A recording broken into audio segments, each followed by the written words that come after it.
Bonsoir à toutes et à tous. D'abord, pardonnez-nous pour ce petit retard, mais qui se justifie très largement. Personnellement, je pense que cette première séance d'ouverture de l'hommage à Mauvais Genre est un des principaux événements de cette 23e édition. Pourquoi? Parce que lorsqu'il y a 23 ans, donc 25 officiellement d'ailleurs, historiquement, on crée un festival comme celui-ci, on cherche non pas un clan, non pas une secte, mais des amis proches, sincères, honnêtes, intègres, aussi curieux que vous et gourmands, à une seule chose, non pas avoir acquis un savoir définitif, mais le faire partager au plus grand nombre, sans aucune chapelle ni obédience commune. L'essentiel est de vous faire toujours et encore découvrir. Aussi, lorsqu'un journaliste me demandait il y a 15 jours pourquoi avoir invité Mauvais Genre pour cette édition, il était presque une évidence, et on pourra le redire pour Beat dans 48 heures, qu'on se retrouvait enfin avec des personnes, des êtres humains, des vrais connaisseurs, des vrais passionnés, qui avaient qu'une seule envie, la même que la nôtre, depuis un quart de siècle. Je vous demande d'applaudir comme il se doit pour introduire cette première soirée, Monsieur François Angelier.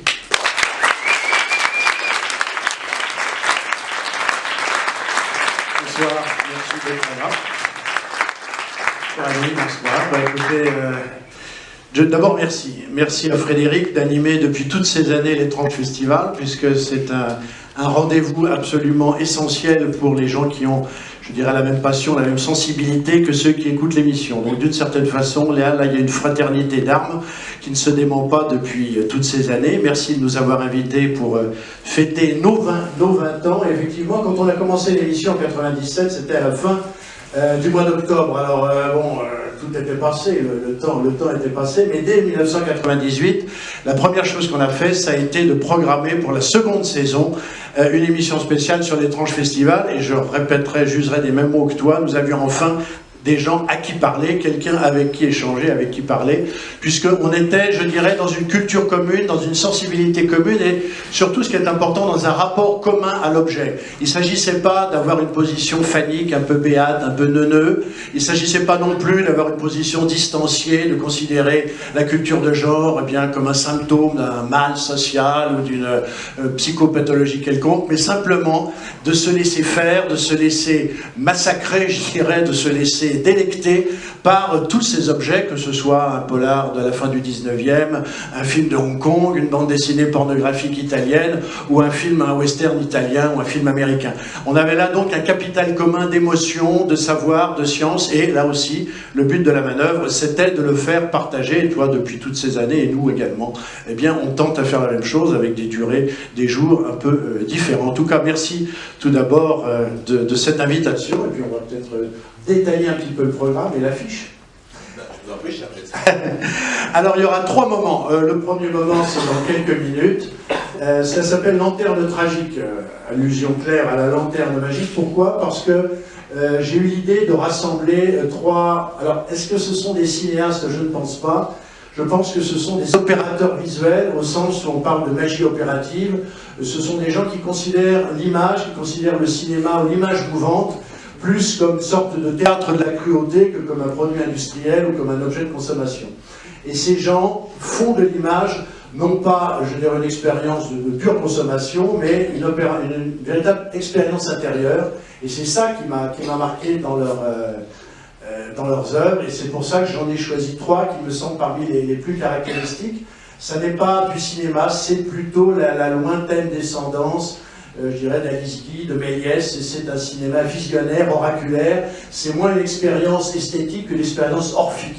On attend de ces images quelque chose d'autre. C'est un peu comme les images que l'on peut recevoir à l'étrange festival. On ne vient pas ici pour s'abreuver, on vient ici pour être percuté par des images autres. Et là, avec les 3 réalisateurs, avec 3 visionnaires que vous allez pouvoir, dont vous allez pouvoir voir les œuvres, eh bien, on a cette expérience. Alors on peut peut-être leur demander de venir. On va faire venir Jean-Teddy Philippe. Je vous demande d'applaudir comme il le mérite.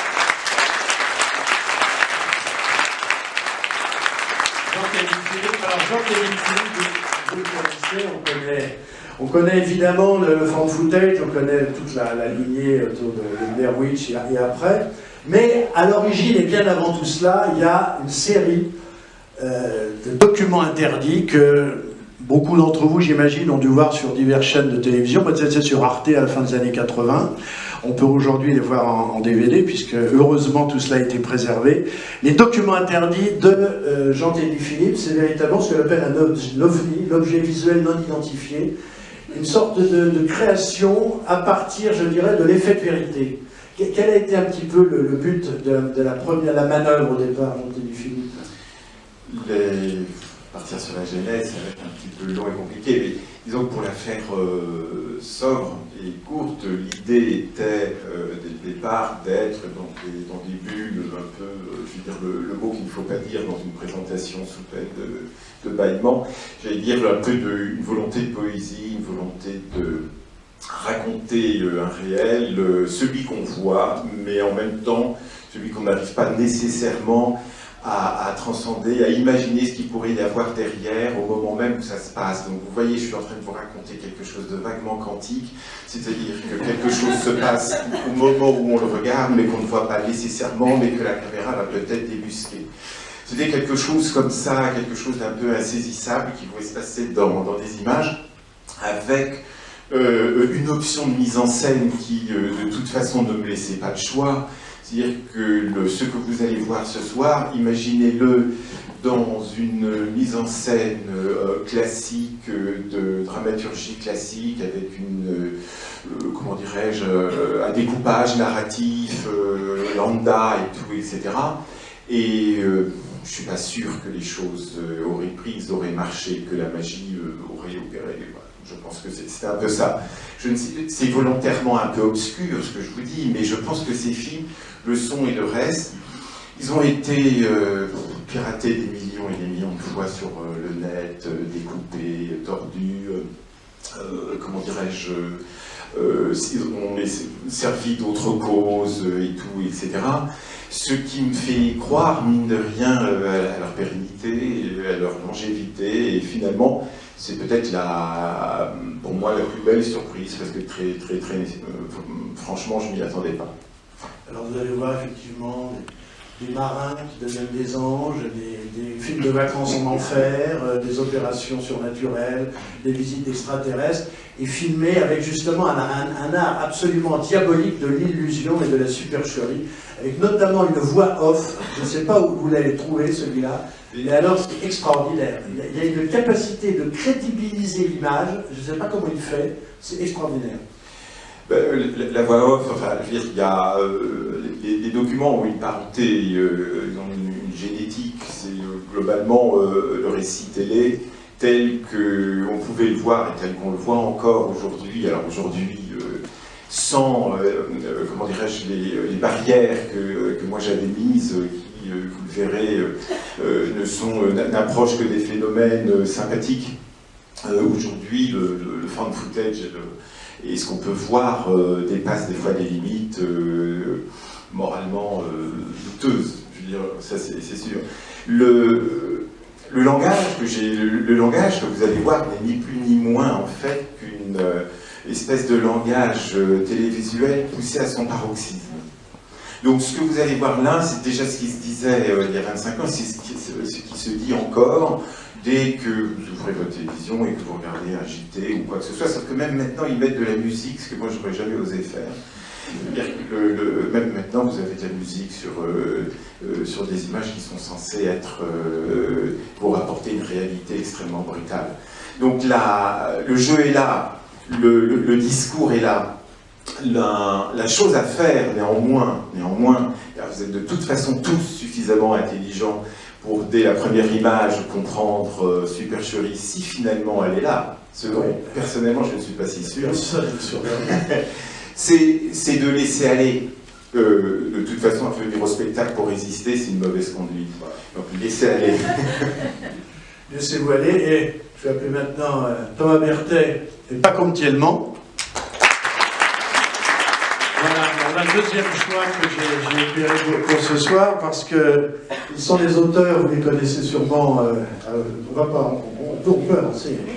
Les auteurs du Dispositif. Alors le Dispositif, c'est un enchaînement de 53 films de durée illégal, enfin, 52, j'en ai inventé un 53e, c'est très bon signe, donc de durée non pas illégal et inégal, et qui m'a fait penser quand je l'ai vu, parce qu'il faut le voir enchaîné, il ne faut pas voir ça, un film toutes les semaines, il faut le voir enchaîné dans une véritable opération initiatique et magique, je le rappelle, puisque c'est la fonction un petit peu des images qu'on va voir ce soir, eh bien, il faut les voir, et là, on a un effet, vous savez ce que les Indiens d'Amérique du Nord ont des espèces de tentes dans lesquelles ils transpirent, et cette espèce comme de sweet house les mettent en contact avec les esprits. Et donc là, c'est un peu ça, le dispositif, ça vous fait dégraisser mentalement, c'est une expérience presque ascétique et visionnaire, et toutes ces images que vous avez l'habitude de voir à la télé, qui sont là, retournées, triturées, éventrées, eh bien, deviennent autre chose et révèlent une vérité. Donc c'est une expérience, s'il y a une vérité dans les images,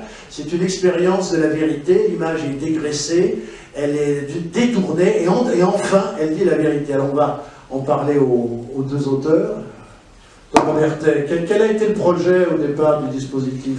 Est-ce que le premier volet du dispositif, fort court, annonçait déjà le dernier, ou est-ce que ça a été une découverte vous alliez dans l'inconnu? On allait dans l'inconnu, avec un programme, quand même, un espèce de plan qui était, pour ça, le chiffre 52 important. Ça devait être un film par semaine pendant 52 semaines, avec, pour seule limite de temps, le dernier épisode qui devait faire 52 minutes. Donc c'est un peu comme Jean t'ai dit, c'était vraiment un jeu en miroir des grilles de télévision, sauf que c'était, voilà, à l'époque, on se disait un projet de télévision cosmique. Et on faisait ces films au début exclusivement le dimanche. On se retrouvait avec Pacôme tous les dimanches, voilà, Calban, et on travaillait toute la journée en se disant qu'on faisait l'épisode en une journée, et qu'on allait faire ça pendant un an.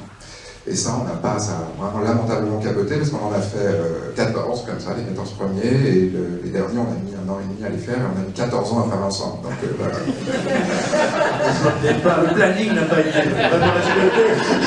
Le dernier épisode fait 52 minutes. Le 53e est encore en cours.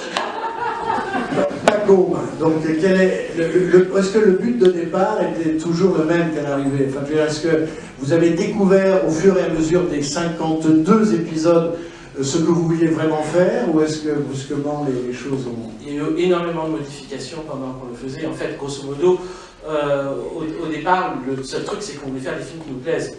Et on avait des goûts très très proches avec Thomas. Très proches. C'est-à-dire quel goût? On aimait tous les deux énormément la musique des Residents. On aimait énormément l'esthétique, Frolix, tout l'univers des monstres, et aussi tout ce qu'il peut y avoir d'inquiétant dans la télévision. Et dans la télévision la plus ordinaire. Mais on est arrivé lentement à ce truc-là. C'est-à-dire qu'au début, on ne savait pas encore comment pouvoir vraiment faire l'idée de jouer avec le programme de télévision. Donc il y a eu plusieurs étapes, et des étapes sont liées beaucoup aussi à ce que la technologie pouvait nous apporter, c'est-à-dire que les premiers films, on les faisait avec les VHS qu'on avait chez nous, et aussi avec les VHS qu'on pouvait vendre, c'était des VHS à 5 francs dans les trucs de VHS. Si on trouvait une cassette avec, c'était tueur en série Charles Manson, on avait l'impression qu'on avait du matos pour un épisode, quoi. Aujourd'hui, c'est juste ridicule. C'est pas sérieux. On a dû faire un épisode entier avec juste la poignée de main de Mao Tse-tung et Nixon. Genre, c'était une image géniale, quoi. Donc, et à un moment, il y a eu vraiment le phénomène de YouTube qui nous a amené un paquet d'autres images, et à un moment, l'accès aux archives de l'INA.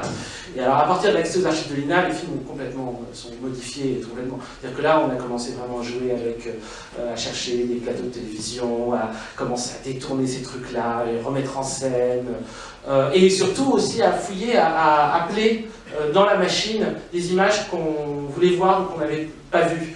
Et avec ce truc un peu magique de voir surgir dans les archives de l'INA non identifiées des figures qu'on reconnaissait. Et non diffusées, des images non diffusées de l'INA. Donc des images incroyables. Là, ce soir, dans un des épisodes que vous allez voir, il y a des images vraiment qui nous ont bouleversés. En même temps, soulevé le cœur, bouleversés et émus et tout ça. Et qui sont des images qui n'ont probablement jamais été vues pendant des décennies. Et aussi, des fois, des figures qui n'étaient pas identifiées, comme Ezra Pound, par exemple, qui n'a cessé de revenir. C'est-à-dire qu'on va chercher des images de Venise. On sent qu'il y a des Abellio, Ezra Pound, Frank Zappa, avec une récurrence un peu inquiétante. On sent une prise de parti, là. Philippe Cadic aussi dans les magazines. On est tombé aussi sur des images de Dick hallucinant, pas que vous ne les verrez pas ce soir. Mais pareil, on était dans des documentaires non diffusés de l'INA, genre sur Disneyland, et puis d'un coup, tout ce qui est indiqué, c'est interview d'un écrivain de science-fiction sur place. Mais on les sent venir, c'est-à-dire que c'est vraiment une expérience magique de chercher dans les archives et de dire je crois qu'il est là. Ça nous est arrivé quand on a fait Super Mundi, le film autour de Zappa et des Freaks, désolé, on prend plein de temps, je vais aller vite, et où il y a cette figure importante d'un danseur qui est Vito Polékas, et où il y a très peu d'images qui est un maître pour Zappa. C'est vraiment le leader des Freaks, c'était ce danseur et sculpteur lituanien, beaucoup plus âgé que les autres, et dont ils ont beaucoup parlé. Il y a vraiment une poignée d'images dans le monde de Hollywood. Et on est en train de fouiller les archives de l'INA, et là, il y a une émission aussi marquée, ils vont voir une sorte de secte de danseurs à Los Angeles. C'est la télé française. On s'est dit, je crois que Vito est là. Alors ce qui est formidable dans le dispositif, en tout cas les deux extraits qu'on va voir ce soir, les deux moments qu'on va voir ce soir, c'est l'impression que c'est le programme télé de la fin des temps. C'est-à-dire le jour de la fin des temps, le jour de l'effondrement de tout, il y aura forcément un peu de télé. Et bien c'est ça, c'est ce que vous verrez. Vous mettez, le monde s'effondre, vous mettez la télé, vous verrez le dispositif tellement émergé qui va être diffusé.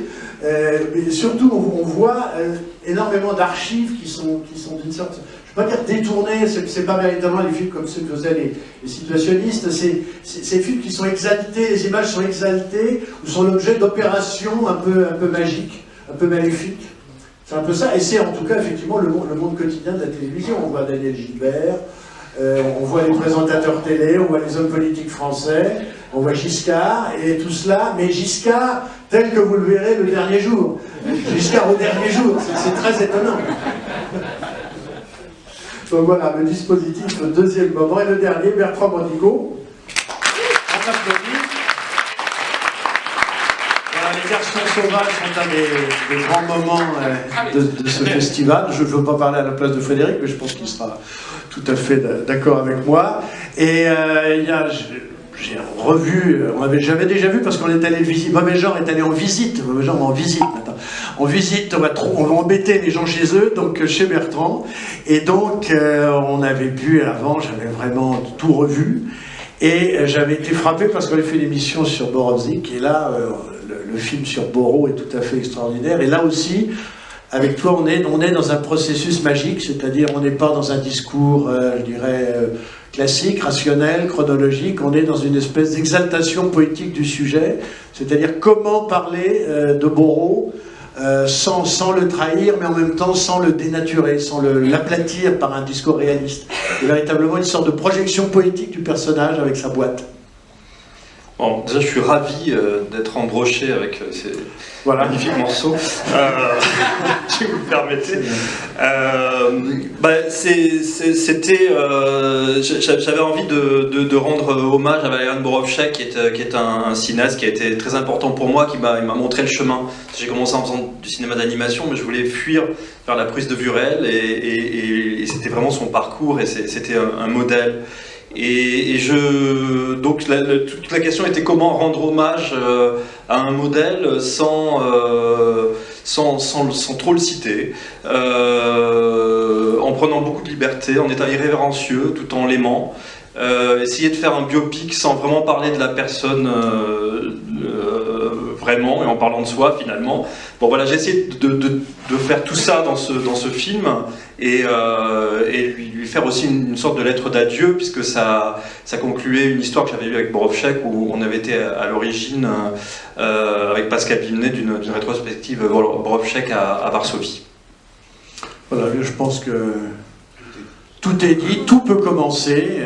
Vous allez voir ce que vous n'avez jamais vu, les images les plus improbables. Donc la lanterne tragique peut commencer à laisser défiler. Merci Frédéric.